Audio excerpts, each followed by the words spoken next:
So ito, magandang umaga sa inyong lahat. Ngayon babiyahe naman ako papuntang Marikina dahil doon ang content namin ng Team Canlas. Food trip na naman to at i-content ko na naman kung ano ang content ng Team Canlas. Okay, pero yun, hinatid ko muna si Ermat sa Barangay 3S. Dalandanan bago ako pumunta ng Marikina. Dito ako sa MacArthur dadaan. So alas ng oras yung biyahe ko papuntang Marikina galing dito sa Dalandanan. At sana maging smooth lang ang magiging biyahe ko ngayon papunta at pauwi. So hindi ko alam kung ano yung i-content pa namin mamaya ko pa lang din malalaman. Ang alam ko lang yung location ng kakainan namin or i-content namin ngayong araw. Hindi na talaga nagbago dito sa Karawatan. Simula high school ako, traffic na. Hanggang ngayon, traffic pa rin. Number 1, Karawatan.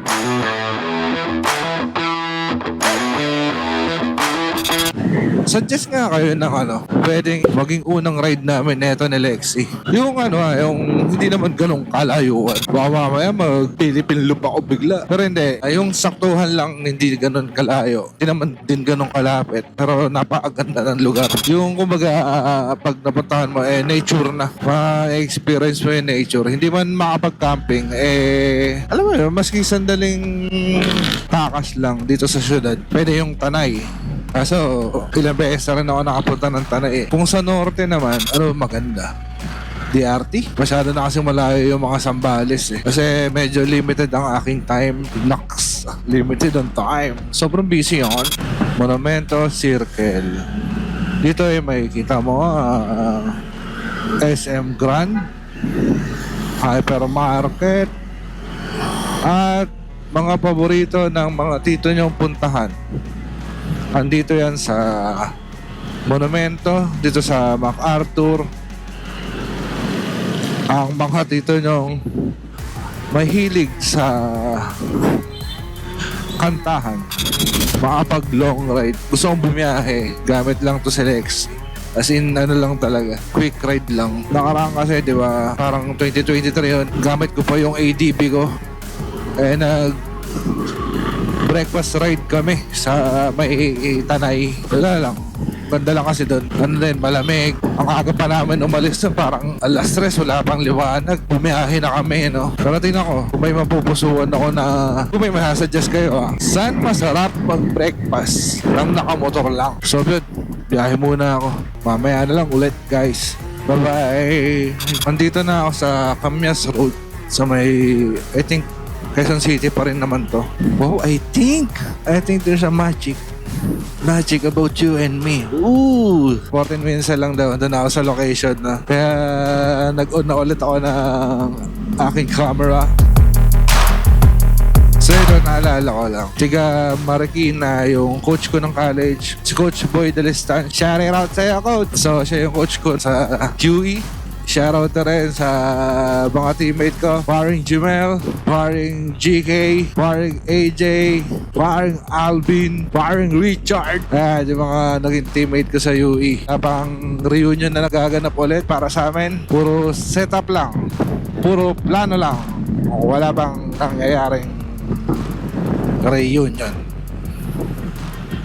Miss you guys. Dito kami ngayon sa una namin kakainan. Dito sa may Barangay San Roque, JP Rizal, Marikina City. Ang kakainan namin, Nanay Epang's Everlasting. Tara, pasok tayo sa loob at alamin natin paano gawin ang Everlasting at natikman natin kung gaano kasarap ang potaheng to. Tara, let's go!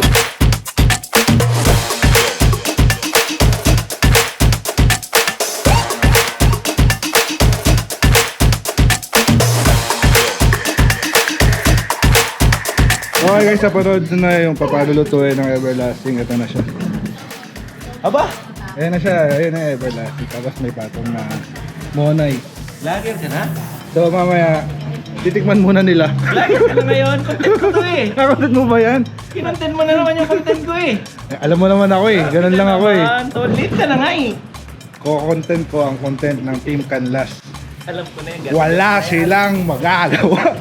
Lagi naman ganun. What's new? Kapag tinanong ka ng isang fan or isang subscriber mo, sa Billy Jumbo, ikaw ba yung yung nagko-content? Anong content mo?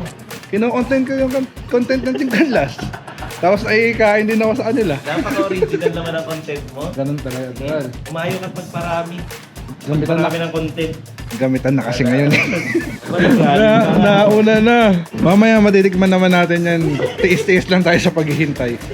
Kayang-kaya ko naman maghintay. Ang everlasting, nagisnan ko na, maliit pa ako, ang tawag everlasting. Ang ibig sabihin, matagal mapanis. Guys, tapos na sila kumain. Kala ko diet ka? Hinalimutan ko na yung diet eh. Ito na yung pagkakataon na kami naman. Ikaw naman. Okay na kami dito. Kami naman ang lalamon. Siyempre, ito muna. Walang kanin.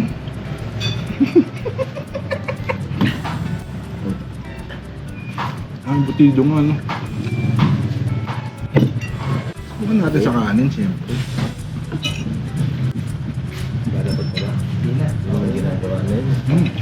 Parang pinasusto na yung butido. Oo, no? level up embutido. Sarap. Kaya sa tinapay. Ano tol? Ano ba? Kumuha dun, Lahat dami-dami nasa yun na. Sa'yo Eh, na ang lahat. parang hindi naman. Na mahal kita. Wala kang nagmamahal. Okay, tinapay naman. Ayaw kumain na marami kasi may kakainan pang isa eh.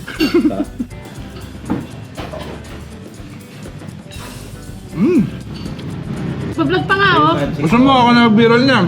Kamay ko yan. Pit matching subo pa. Buti pa nga. Mas maganda. Eh di ba nag-apply ka ng host? Eh part ng host yun eh. Dapat ikaw ang bibirol. Hindi, di ba host kain lang? Hindi, dapat kasama Ay, ka sa ano ako ba nagbibirol? Gusto ko kain lang eh. Ano ba ito nag-a-apply na host na to? Gusto niya Storbo kakain lang yan. Tapos sa ba to? Kahit talaga. Sarap. Ako nga, nandito pa rin eh. Ganun pala dapat. Alin? Kuha pa akong kanin. Wait lang. Pangalawang kanin. Parang ano lang, tubig. Pagkain pa ka, Kyle. Ulam. So, pinapalit. Hindi rin napansin niya. Okay, dito naman kami sa second naming pinuntahan at second naming kakainan. Quinta Restaurant and Pastry Shop. Nandito pa rin siya sa Marikina. Tara, pasok tayo sa loob at tingnan natin paano lulutuin ang wak na toy.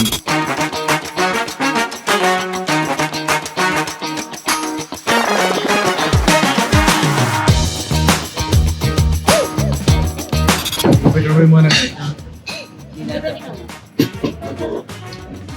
Di ba yung grape juice? Tikiman na natin yung ano, wag na toy. Toy! Toy! Wag na toy! Wag na. Igay mo ah. Tayo na lang naman nandito eh. Liwanag mo bigla oh.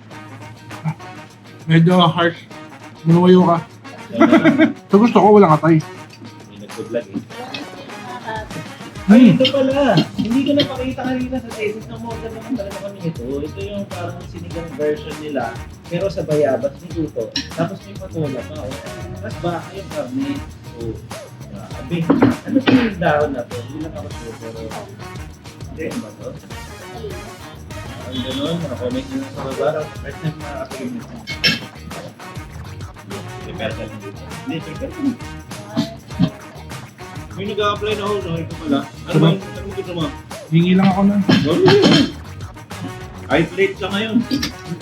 Okay lang yun. Thank you oh. Oh, grabe. Nakakayaman. Kaso gutom ako. Sinigang sa bayabas, mas try. Hindi, ito mayroon to. Masarap to gulay. Hindi lang namin natin na-order kasi agad yan, hindi nakahabot ito. Ayan. Pero ito na siya, nasa bon. Uy, tikman nyo guys. Sige na. Oh, tikman nyo. Baka after niyang i-taste yan, meron ako ipapanood sa inyo. Okay, Pal? Gulay pa lang. Gulay pa lang yun. Sige, lagyan mo laman. Wala man lang. Uy, lambot! Ay! Wala pa? Okay? Pero masarap to kung mainit pa, no? Kaya?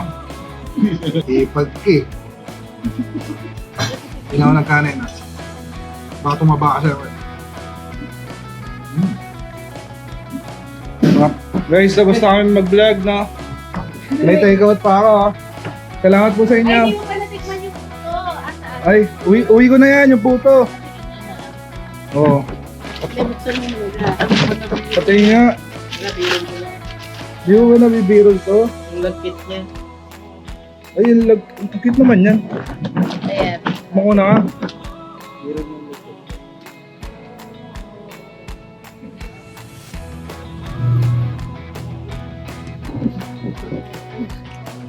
Saan ko di mo natulungin?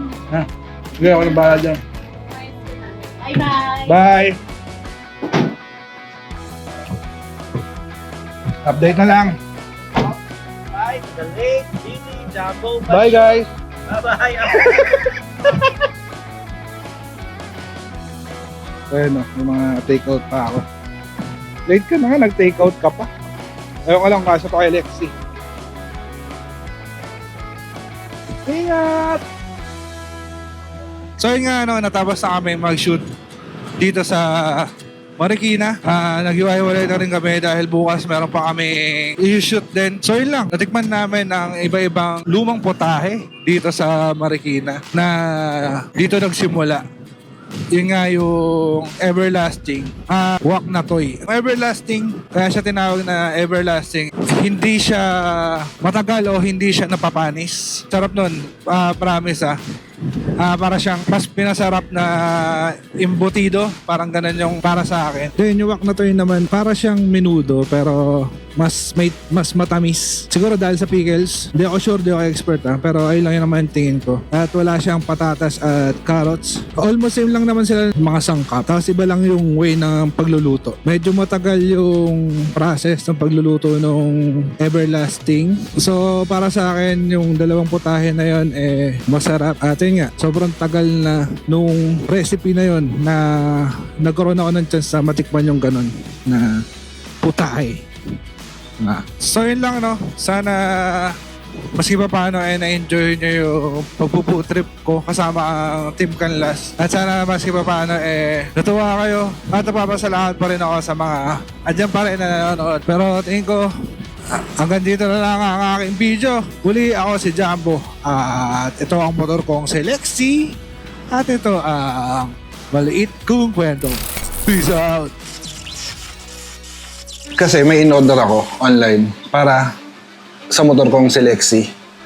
Kasi sobrang luma na. Itong helmet ko na to. Helmet ko to sa pagkakatanda ko 2021 pa. So medyo hindi na okay yung kalagayan niya. Kaya umorder ako ng bago. Kung makikita nyo, pakita ko sa inyo. Yan, medyo bitak-bitak na yung pintura niya. Tapos yung visor niya medyo ano na rin. May mga gas-gas na. At higit sa lahat, wala na. Putol na to. Hindi ko alam kung pwede pa siyang dikitan, no? Pero mas okay na para sa akin, bumili rin ako ng bago. Dahil syempre, helmet, safety to sa pag-ride, di ba? Ayan, wala na rin yung ganito niya. Kasi bitak-bitak na. Pero yun, unbox ko muna yung bago kong in-order na helmet para mapakita ko rin sa inyo. Okay? Okay, ito yung in-order kong helmet. Zebra yung tatak niya. Ay, di sponsor to Binili ko talaga to Tanong natin. Tingnan natin yung packaging. So, medyo UP yung box, no? Ang galing! Ayan, medyo UP yung box. Sana wala namang damage yung na-order ko. Kasi ito na sana yung gagamitin ko ngayon sa biyahe. Nakabubble wrap naman ng marami tong nasa loob ng box. So, okay na rin. So, ito na yung helmet. Zebra helmets. Okay, tanggalin ko lang yung bag niya. Wow. Okay na din. So, okay, ito na Silipan lang natin. Medyo retro tong in-order ko. Retro look. Tapos yun, meron silang manual. Manual ba ito? Manual nga. Wala naman nagbabasa niyan. Meron pala. Ayan. Ito yung in-order ko. Ang laki Kasi medyo retro nga yung ano niya, pormahan niya. Tapos, ganyan, sobrang bilog. Hindi ko alam kung anong tawag sa mga gantong helmet eh. Kasi tanggalin lang natin tong... Paano ba tinatanggal to?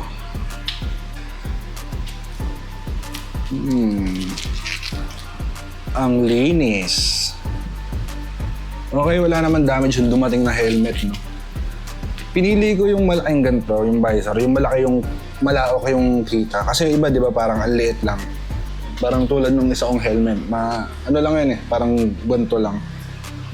Pero parang malaki yung nakikita mo. Kasi nga mas okay sa akin yung malawak yung nakikita ko pag nag-drive. Kaya ganito kalaki yung pinili ko. Ay, maporma na rin, di ba? May pagka-retro. Yung matlock sana yung kunin ko eh. Kaso, wala lang. So, susukatin ko lang. Wala pala akong ano. Laba. Parang masikip. Para siyang masikip sa akin, ha. Okay naman. Pag nakasalpak na yung mukha mo, maloob naman. Okay ba sa itsura? Okay ba? Diba? Lawak na nakikita ko. Para pag nakasalamin, okay lang. Goods. Okay na sa akin to. Ano, biyahe na ako. Kita-kits.